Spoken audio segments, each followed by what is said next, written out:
இப்போ நார்மலாக வந்து ஒரு ஒரு ஆள் வேலைக்கு போகிறாங்கன்னா காலையில் போயிட்டு ஈவினிங் வந்துடுவாங்க. ஆமாம், அது வந்து ஒரு டெய்லி ரொட்டீன். ஆமாம். இப்போ உங்களுக்கு இந்த தொழில் எப்படி?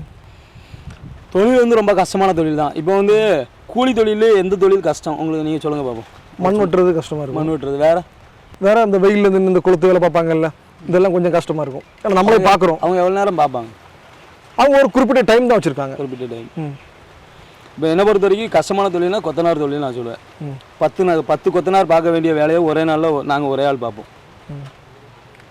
இது பனையை மேலே ஏறுறீங்கல்ல, இப்போ ஏறும்போது காலில் இருந்து தலை வரைக்கும் வேலை செய்யும். ஆமாம்.